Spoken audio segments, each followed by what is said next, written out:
Okay, let's talk about how we can use lots of different tools to fingerprint and figure out whether or not an item is a honeypot or not. So honeypots seem to be coming up pretty often. I saw some people talking about them on LinkedIn. And then I also saw a student who brought up the fact that for one of their class projects, they're going to be running a honeypot. And so the very first thing that I want to do is I want to find a honeypot, since there's a whole bunch of them. There's GasPot, there's Wordpot, there's a whole slew of different tools that are used for creating and managing and essentially developing methods for seeing what the adversary is doing. Now with Wordpot is a WordPress honeypot.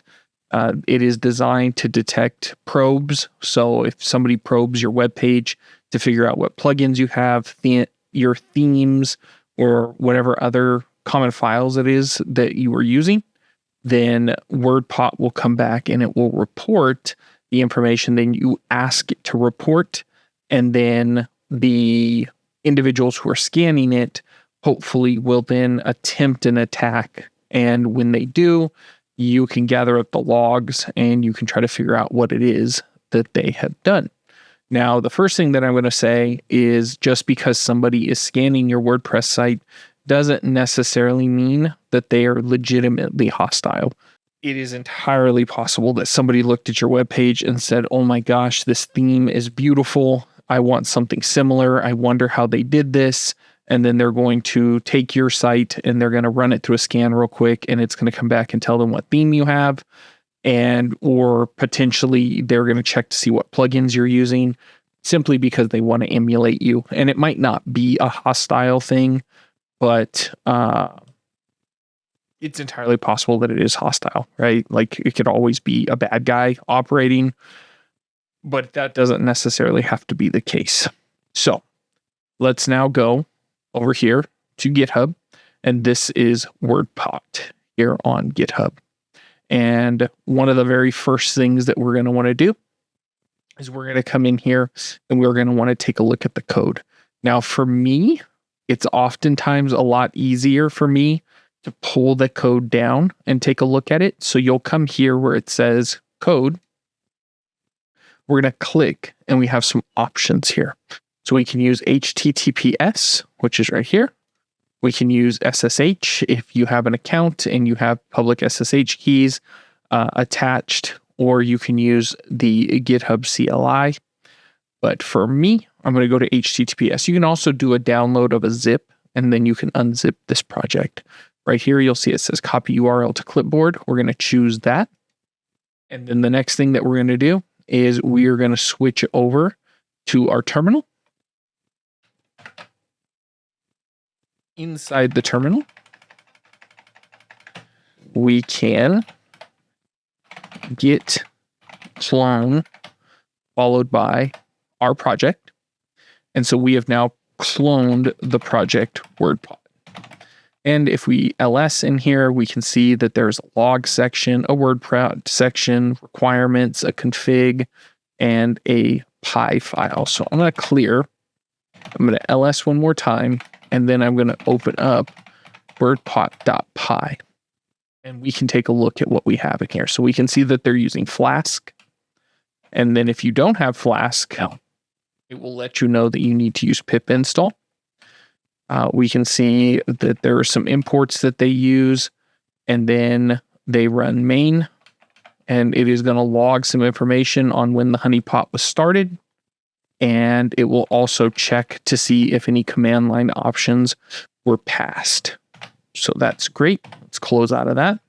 The next thing that we're going to do is we're going to open the .conf file. And we will open this. And now this is important information, because what we have here are variables that are being set, essentially hard-coded into our application here. That is going to give us a lot of information that we can then use when we're ready to find honeypot systems running Wordpot. And so we can see right here, there is a blog title. We have a version for WordPress. We have the authors and the author names. So this can actually be a list. Further up, we have the host name, which for the purposes here, it's just 127.0.0.1. We see that it is going to essentially run on port 80. And then we have a theme here, which it says that it is using 2011. And then we see here, it's a server that it's going to run on is Apache under Ubuntu on 2.2.22. Another item that is kind of important is this version, because 2.8 is remarkably old. And then if we go to the WordPress webpage and we head on over to Get WordPress, we can see that the current version of WordPress is 6.7.2, but Wordpot is reporting version 2.8. So let's head on over to Shodan and see if we can locate any Wordpot machines. Okay, so what we did was we searched by country of US, and then we used http.title, and then we chose random ramblings. And where we got that from would be right and then here under blog title. So you can see random ramblings, and then located here within the blog title. And just by searching random ramblings, we can see there is a honeypot listed first. So what I'm going to do is I'm going to click on this and I'm going to open it. And there are a few other ones and that are also potentially honeypots. And then are listed as end of life, and other ones like this one are also listed as honeypot. So you have end of life product, and then honeypot, end of life, and then product, honeypot, so on and so forth. And then this one, we're going to take a look and we're going to see, are there a bunch of extra ports open? There absolutely are. So this system is running different honeypots across a wide array of items. And then it is reporting a whole bunch of vulnerabilities that it may potentially have, because the system is reporting a much older version of WordPress. So you can see here, WordPress core is vulnerable to directory traversal. However, this system is probably not running anything to do with WordPress. It is just simply running the honeypot, and it is waiting to see if anybody is going to attempt to break into the system. So the other thing that we can do is we can take a look at all of these CVEs that are on here, and then scan through all of them if we want, but it doesn't really do us a whole ton of good. But what we do want to look for is we want to take a look at what version is being reported. So for some reason, this is reporting version 2.8, whereas again, if we come back, you can take a look, you can see 2.8 is the version that is being reported.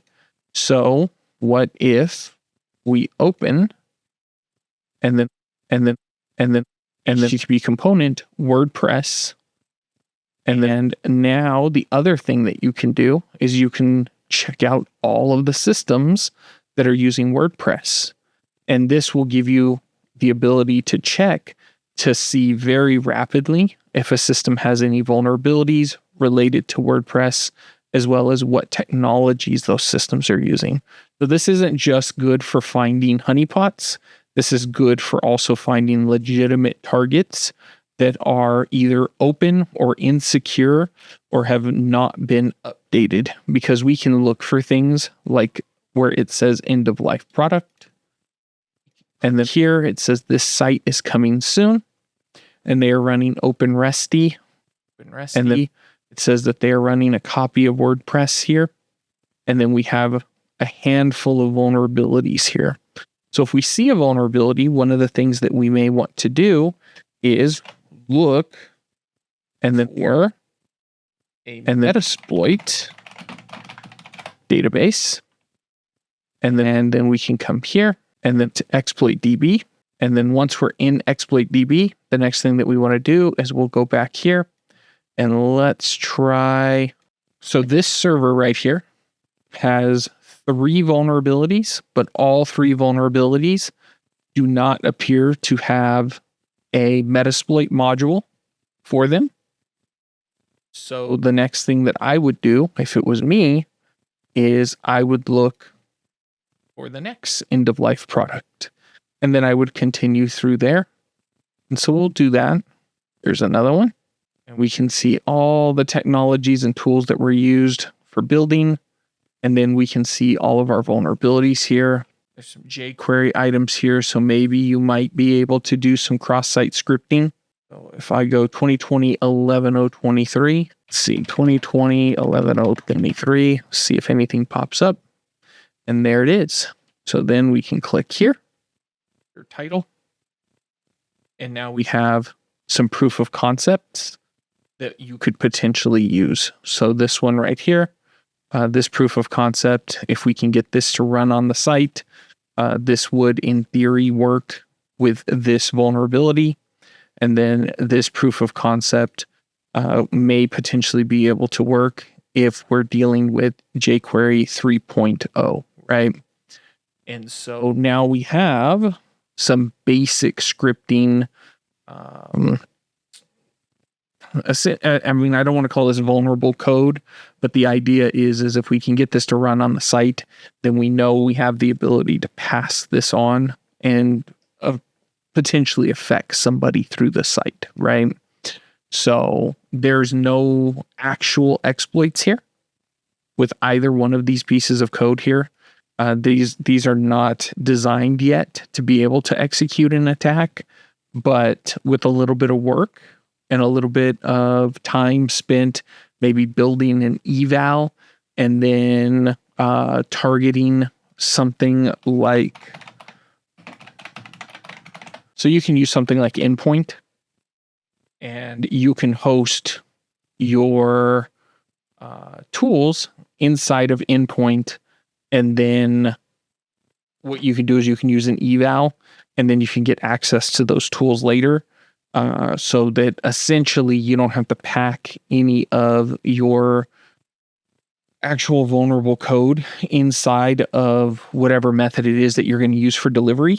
You just have the user system query endpoint, and then endpoint will deliver whatever it is that you wanted to pull out of it. Because while it says that you're using this for JSON, we can actually write up all of our code to live inside of this JSON, and then we can just pull the code out whenever we're ready to use it. So that is an option. So we can move from this exploit here, this cross-site scripting exploit, to querying an API, storing our code somewhere, and then deliver that to a system. So those are real, actual, like legitimate methods for going after somebody. But the honeypot side to this is the fact that somebody may set up a honeypot, and then if they have configured it incorrectly, what you're going to end up seeing is effectively the default, right? They're going to use everything inside of this conf file. So you'll be able to find blog titles that say random ramblings. Their version number is always going to be version 2.8. And then we can also look for this server. So if I go to, again, we're going to search by WordPress. And now we have 2 million WordPress web pages that are showing up here.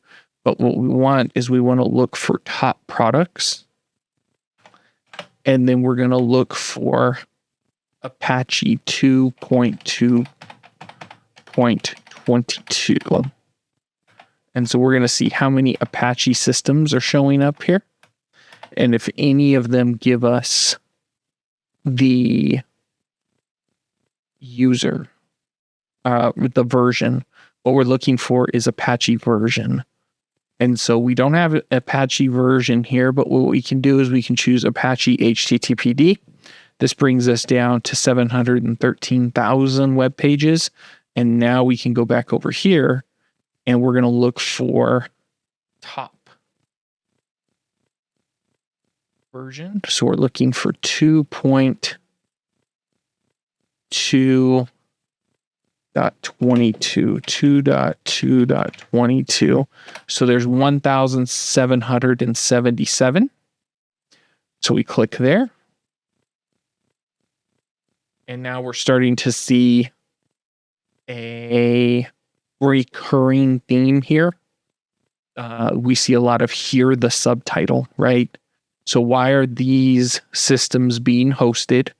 They're running WordPress, PHP, etc., but they're all using the exact here, the subtitle title. And then we start looking at ports, and there's a ton of ports open, and these systems are highly vulnerable, right? Look at all these ports and all these tools that have been opened.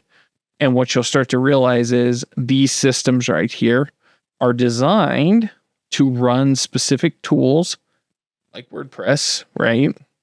So that you trip over them. If you don't think this isn't a honeypot, I would be very, very surprised. Look at all of this stuff, right? So we can always go back here, and I will take this and I will actually include this. But what this does is it gives you the ability to identify all these systems that are potentially honeypots. And you can tell that by the server that is right here. It says Apache 2222. And somebody probably is running a tool specifically to emulate a specific product. And as we take a look and we see they're being run in Japan, Portugal, Poland, France, Indonesia, so on and so forth. But we'll open a couple of these real quick. We'll click on this one and we can see all the open ports, right? And we can start to see we have lots of quote unquote vulnerabilities that are here on this system. But really what's happening is this system is most likely running honeypots, and that is had just enough number of changes that you don't get the honeypot tag. They don't show up, but we can see that the systems do exist as honeypots. So they are here, and we click again, and this will have a ton of ports open as per usual, right? Somebody is running a whole bunch of ports. And so then we can see that these systems are designed specifically to gather up lots and lots and lots of attack. And here we go again, WordPress 2.8, right? So even though this doesn't report as a honeypot on the front page, you can also see here under tags that it does show up as a honeypot. So I can actually click on the tag filter, and you'll see, unless you're an enterprise user, you're not going to be able to search by this. But we, as users, can still find these items very quickly and very easily. They're very simple to be able to reveal. So like this 445, this shows SMB status, and it's giving us information about this being a Windows 7 professional system. And here's all the information related to their shares. And then we can see they're also running a mail service. And then they have XM running, so SMTPD. They have something streaming on UDP, and just so on and so forth. So many different products that are being advertised, because what they're doing is they're just collecting information about the attacks that are being used. And then somebody somewhere is probably going through and reviewing those attacks. And then that information gets turned into methods for being able to protect systems. So if you also have a curiosity about how they're able to find fixes for a lot of this stuff as quickly as they can, when it particularly comes to like attacks against WordPress, right? They're not necessarily got somebody who's sitting there and looking 24/7 for code that's being run. But what they are doing is they are gathering attack information, and then they're running it through a database, and then stuff is probably getting flagged. based on some sort of heuristic, based on whether or not it's similar to other attacks that have already been seen. And then they push that on so that if it is a novel attack, or perhaps recognized as some kind of 0-day or a potentially dangerous method for accessing the system, then and only then will it get escalated to a person. But this is that arms race, right? So we have measure, countermeasure, countermeasure, so on and so forth. But most of the bad guys, they don't really think about this, which is why selling exploits is lucrative, but using the exploit oftentimes is not lucrative, because you are better off taking money now, because the moment that other people find out about the attack, they're just going to blast it out there, and somebody running a system just like this is going to figure out what's being done, and then they're going to immediately start the process of fixing things. And so this is a major part of cybersecurity. If you have a company or you're an organization and you are receiving attacks, which you probably are, it would actually behoove you to gather up that data and find a partnership somewhere so that you can actually pass that data off. And I've talked about this a million times. I tell people about this all the time. There are a lot of people who used to contribute to what I called the VIP list. And so there was a section of GitHub that was simply dedicated to individuals who would write letters to tell people how important they were and why it was a bad idea to try to break into their system. Instead of doing something like that, what you can be doing instead is, if you do notice or see some form of novel attack or an attempt on getting into your system, gathering up as much information as you can and then sharing that with security research companies, that can make you a good partner. Another thing that you can do is, if you have a counterterrorism information center in your state, which you probably do, you'll also hear to these referred to as fusion centers. But if you have a fusion center in your state, then one of the things that you may want to do is send them that information with a breakdown of what you have seen, and then they can pass that on to whoever they partner with. Now, I will tell you, some of the fusion centers here in the United States are better than others. And so if you are sitting in a state where you're telling yourself, I've sent information to my local fusion center and they were like, I don't know what to do with this, don't ever send this to us again, then what you should do is you should send it to the Arizona Counterterrorism Information Center. So you can actually gather up your logs and you can gather up information. You can put that together into a tidy little package, and then you can send that over to them with an explanation of what they are looking for. And then they will distribute that information as necessary or as appropriate to the correct people. And they have partnerships both with government as well as with civilian. And because of those partnerships, they actually have a very effective method for getting that information out. So once more, if you don't know who to send it to, then who you should send it to is the Arizona Counterterrorism Information Center, because they're going to be the ones that can take care of it. And again, I personally believe that we probably have the best fusion center out here in the United States. I don't think anybody's doing it better than us. So that is absolutely an option if you need one, or if you've looked around and you can't find one. So with that said, these are all honeypots. These are ways to go from something as simple as 20 results all the way up to eventually us being able to find over 1,778 results. And you can also see a little bit of additional information by going up here to where it says historical data. And so we're going to get a initial data dump of all the WordPress sites that are listed as using Apache, and they're on version 2.2.22, which this Apache version is also very old. But we can see 24 months ago, they had almost 2,000 systems. And then that number has steadily gone up and down with a increase that has gone up. But pre 2019, so essentially 2018-ish, This number was much, much higher, probably because back in the 2018s and 2017 era, these would be legitimate systems. So you had a bunch of legitimate systems, and then slowly over time, we can see now that if anybody is running version 2.2.22 of Apache, they are almost invariably guaranteed to be a honeypot. And so that number has now tapered off and has become fairly steady, simply because by 2020, all of these systems had been retired, upgrades have been done, and nobody's still running such old copies. Now, the thing that's also interesting here is we can take a look and we can see by country who is interested in conducting WordPress security research.